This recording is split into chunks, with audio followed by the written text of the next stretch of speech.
Do you see a change in how the Australian screen industry can sustain a number of businesses purely working in screen production?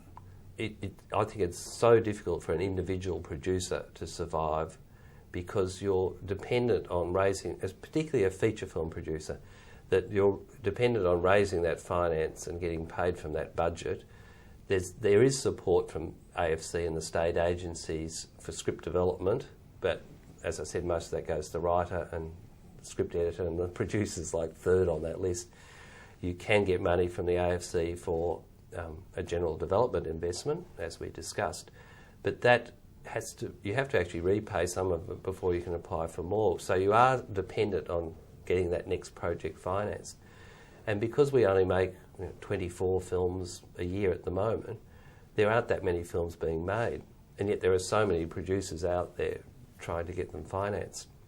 So my philosophy has been that as an individual producer, you either have to diversify within yourself, in other words, do television, do feature films, do assessments, do script editing, teaching, whatever job, and you always get experience which will help you as a producer in that way. But if you're solely dependent on just raising the finance for your next film, you'll go into debt. When you raise the money for that film, you'll be repaying that debt, and you'll be in the same position by the end of the film that you were in before, unless you have a hit film. So to have a business plan based on having a hit film is very difficult. Do you think that producers need to have formal business skills, like small business operators? Look, I think it helps, but to me, a lot of it's to do, the film industry is, I think, a bit different because of the people you deal with, the fact that it's a real combination of art and business, and it's sometimes an uneasy marriage of those two. But I think that the key goes back to working with people, not just directors and writers, but working with other producers, whether they're executive producers or let's call them line producers, or who can do that for you. So if you don't have those business skills, for some reason I'm actually good at taxation. So when I work with someone like Chris Brown, I'm the one who does all the taxation returns, sets up the GST, sets up the company, etc. While he's off, and he's very good at it, he's raising the finance. He's wooing the distributors and the sales agents and going to overseas markets. And yes, it might be boring what I'm doing, but together as a team, that works really well. So if you can actually find someone which will complement your skills, and if you are a very creative producer and that's your desire to work on that area and raise the finance and go to festivals and markets, etc., you are going to need someone to do the contracts and the GST statements and all, and just run the business as a small business. Yeah. Speaking of Pictures in Paradise, which is the business that you were in with Chris Brown, how did that begin, and how was that funded as a small business at the beginning? Well, Chris was a very successful producer in the UK. He'd come out to live in Australia. He actually got, there was a package of telemovies, Crime Broker, White Lies, was financed. Then he started to do feature films like Komodo, which was an American financed film. He was based in Queensland, and he was really the only Queensland producer there. So I met him, and the PFTC actually put us together. And this is what I'm talking about in terms of things that the AFC is trying to encourage now, is people working together.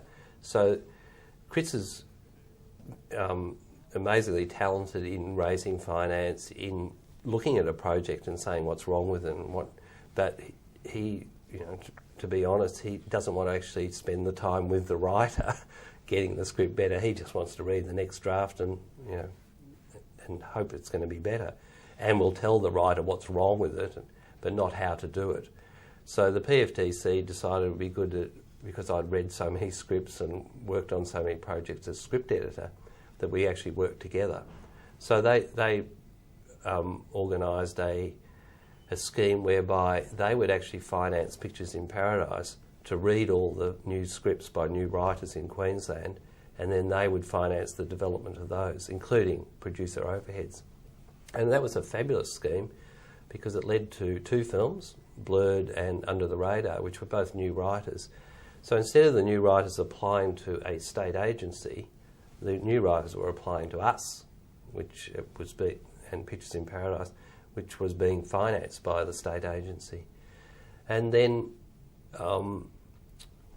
what happened after that is the proposition.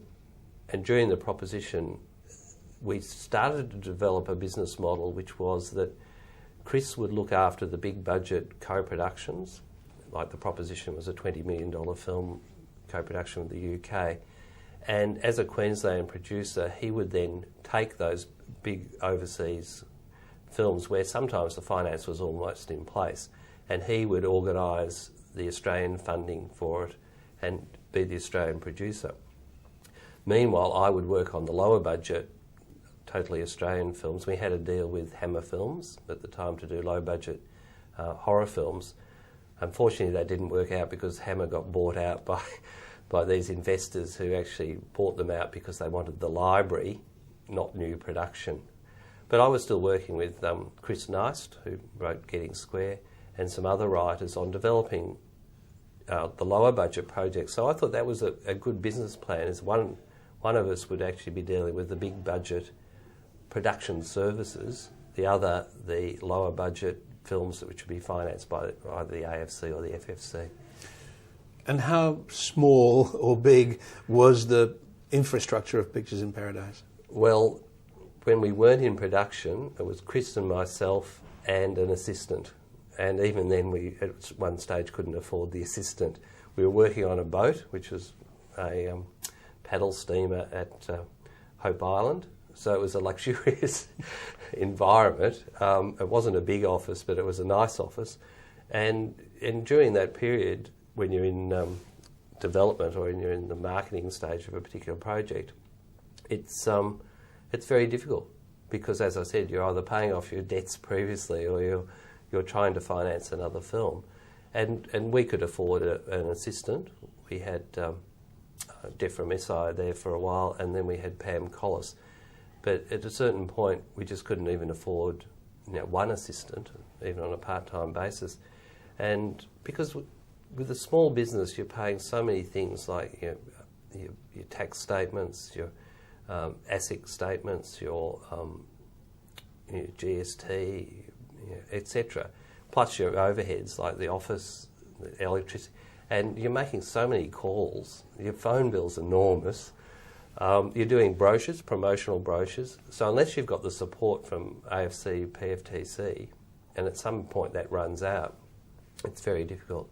What then happened is Chris went off and did the proposition. I stayed back in the office, basically running the office, and that worked well, but then we were so dependent on another production. What about professional development?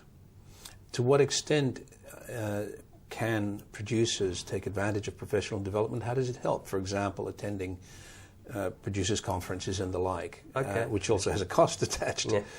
Oh, look, I think the best professional development you get is actually making a film, being involved in the development, making the film, and then being involved in the marketing of it. You learn so much that way, and that's how I learned many years ago. In terms of conferences, etc., I think now with Spa Fringe, that's a really important conference for new producers. It's also the people you meet at those, and the networking opportunities, etc. And I think short courses, I did a few when I was starting off, and they're so important. Just to hear other people's experiences, meet them for a start, and also meet the other participants in the course. But it all gets back to actually making a production. That's the best way to learn.